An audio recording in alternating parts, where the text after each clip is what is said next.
Hi guys, welcome back to my channel. चलिए King the Land का episode 4 हम continue करते हैं। एपिसोड 4 की शुरुआत होती है जब यूनाम सारंग को गले लगाता है और वॉन वहां से चले जाते हैं। मगर सारंग अपने बॉयफ्रेंड से ब्रेकअप कर लेती है क्योंकि वो एक टॉक्सिक रिलेशनशिप में जी रही थी जिसमें सारंग का कोई वजूद ही नहीं था। अगले सीन में हम देखते हैं वॉन ने सारंग के लिए जो कुकीज़ ली थी वो उन्हें कार से बाहर फेंक देता है। तभी ट्रैफिक पुलिस वाला वहां आ जाता है और वॉन पर फाइन लगाता है। यहाँ ट्रैफिक पुलिस वाला वॉन से कहता है कि तुम्हारी नाराज़गी की वजह लड़की है जिससे तुम प्यार करते हो। ट्रैफिक पुलिस आगे कहता है कि उसके साथ भी यही हुआ था, उससे भी किसी लड़की से प्यार हुआ था मगर वो किसी और से प्यार करती थी। वॉन को पुलिस की बातें इंटरेस्टिंग लगती है। पुलिस ऑफिसर वॉन को कहता है कि उसे इस लड़की को पाने के लिए कोशिश करते रहना चाहिए, उसे लाइफ से यूं जाने नहीं देना चाहिए। सारंग को ब्रेकअप के बाद बहुत तकलीफ होती है, इसलिए वो अपनी ग्रैंडमा के पास जाने का फैसला लेती है। नेक्स्ट डे सारंग अपनी ग्रैंडमा के यहाँ जाती है और उनकी रेस्टोरेंट में मदद भी करती है। आगे के कन्वर्सेशन में ग्रैंडमा सारंग से यूनाम के बारे में पूछती है और सारंग बता देती है कि हमारा ब्रेकअप हो गया है। ये सुनने के बाद ग्रैंडमा सारंग से कहती है कि तुमने जो किया अच्छा किया। ग्रैंडमा सारंग से कहती है कि तुम्हें जल्दी अच्छा लड़का ढूंढ लेना चाहिए और शादी कर लेना चाहिए। यहाँ वो उसे दायूल का एग्जाम्पल देती है क्योंकि दायूल की शादी भी हो चुकी थी और उसे एक बेटी भी है। इधर चेयरमैन को पता चलता है कि रॉयल होटल का वीआईपी लॉज किंग होटल को पीछे करके नंबर 1 पर आ गया है। ये जानने के बाद में चेयरमैन हवरैन और वॉन को डांटने लगते हैं। यहाँ वो दोनों को अपनी सेल बढ़ाने के लिए कहते हैं ताकि किंग होटल जल्द से जल्द नंबर 1 पर आ सके। चेयरमैन के जाने के बाद हवरैन वॉन से कहती है कि तुम्हें इस मामले में पढ़ने की कोई ज़रूरत नहीं है, मैं सब कुछ हैंडल कर सकती हूँ। Next day Sarang King the Land join करती है जिसमें Miss Jeon King the Land की मैनेजर होती है, जो सारंग से काफ़ी फ्रेंडली बात करती है और उसे काम के बारे में समझाती है। इसके बाद वो सारंग को मिस्टर वॉन से मिलाती है। मिस्टर वॉन मिस जियोन से कहते हैं कि सारंग को ट्रेनिंग की ज़रूरत है क्योंकि मैं उनसे पहले मिल चुका हूँ, उन्हें अच्छे मैनर्स की भी ज़रूरत है। सेंसिक ये सब कुछ सुन रहा था। सारंग के जाने के बाद सेंसिक वॉन से कहता है कि मुझे लग रहा है कि आपके अंदर सारंग के लिए फीलिंग्स है जिसे आप उसे बता नहीं पा रहे हैं और ना ही चुप रह पा रहे हैं। ये सच्चाई सुनने के बाद मिस्टर वॉन सेंसिक पर चिल्ला उठते हैं। अगले सीन में सारंग के कोवर्कर्स सारंग से जेलस फील करते हैं क्योंकि वो सभी लोग बड़ी यूनिवर्सिटी से ग्रेजुएट करके यहाँ आए थे और सारंग का ग्रेजुएशन भी पूरा नहीं हो पाया था। इधर हवरैन सभी डिपार्टमेंट में विजिट करती है। वो दायूल के स्टोर भी जाती है जहाँ की सेल इंक्रीज करने की डिमांड करती है। एयर डिपार्टमेंट में भी हवरैन प्योंग हवा के मैनेजर पर प्रेशर बनाती है। होटल के 2 एम्प्लॉयज़ को हवरैन काम से निकाल भी देती है। सेंसिक ये बात वॉन को बताता है और वॉन से इंसिस्ट करता है कि उसे भी अपनी स्टाफ की मीटिंग लेना चाहिए सेल्स बढ़ाने के लिए। वॉन स्टाफ की मीटिंग तो लेता है मगर उसकी सारी नज़रें सारंग पर ही होती है। मीटिंग के बाद वॉन सारंग को मिलने के लिए टेक्स्ट करता है। सारंग के तरफ से टेक्स्ट का रिप्लाई नहीं आने पर वॉन सारंग को कॉल भी करता है।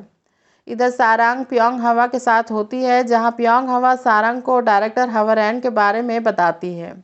दोनों को लगता है कि उनकी वर्क लाइफ अच्छी नहीं है और पर्सनल लाइफ में दोनों सिंगल लाइफ जी रहे हैं।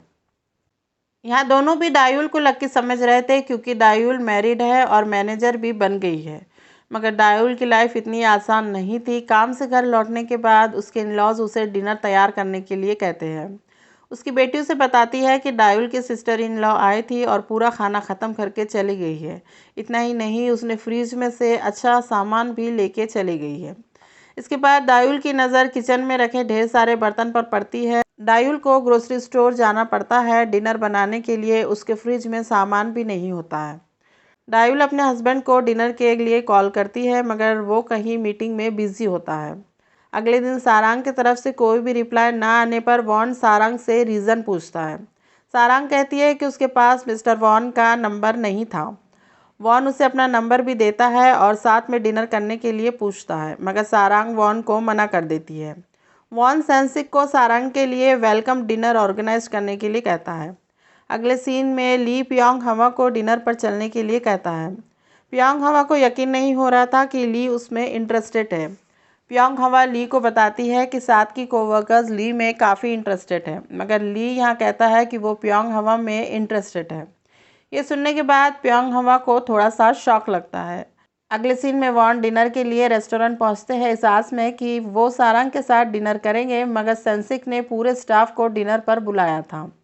इसके बाद सब लोग डिनर करते हैं, मगर सारंग को जापानीज खाना पसंद नहीं आता है और मिस्टर वॉन से सारंग को ही देख रहे थे। मिस्टर वॉन सारंग के लिए दूसरी डिशेस बुलाते हैं। सारंग काफ़ी ऑफवर्ड फील कर रही थी, वही दूसरे और सारे एम्प्लॉयज़ सारंग से जेलस फील कर रहे थे।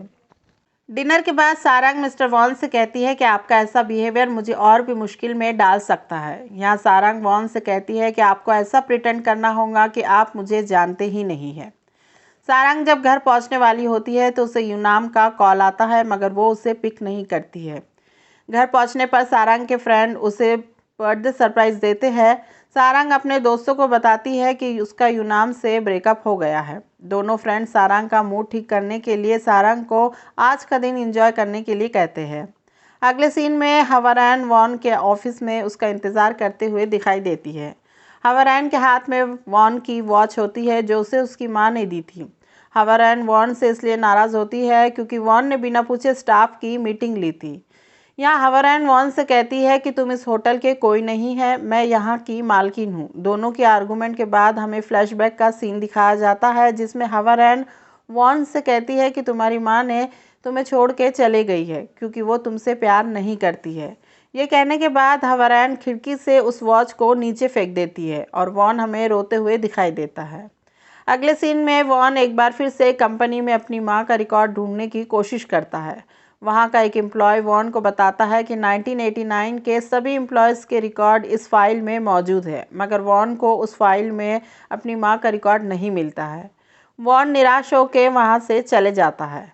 इधर सारंग होटल से बाहर आती है तो यूनाम उसे बर्थडे विश करता है, मगर सारंग यूनाम को समझा देती है कि वो अपने डिसीजन और ब्रेकअप को लेकर काफ़ी सीरियस है। सारंग बहुत डाउन फील करती है और अगले सीन में सारंग रोते हुए उसी स्पॉट पर पहुंचती है जहां वॉन भी जाया करता था। यहाँ सारंग रोने लगती है। सारंग की फीलिंग्स को व्यूवर्स काफ़ी अच्छे से समझ रहे थे क्योंकि ब्रेकअप के बाद उसके न्यू कोवर्कर्स भी उसके साथ अच्छा बिहेव नहीं कर रहे थे। कुछ ही मूवमेंट में वहाँ पर वॉन पहुँच जाता है और सारंग से कहता है कि ये जगह तो मेरी है। इसके बाद में सारंग पलट कर वॉन को देखती है और उसकी बाहों में जा गिरती है। तो ये था एपिसोड 4। अगर आपको मेरा वीडियो पसंद आया है तो इसे प्लीज़ लाइक कीजिए, शेयर कीजिए, कमेंट कीजिए और मेरे चैनल को सब्सक्राइब कीजिए।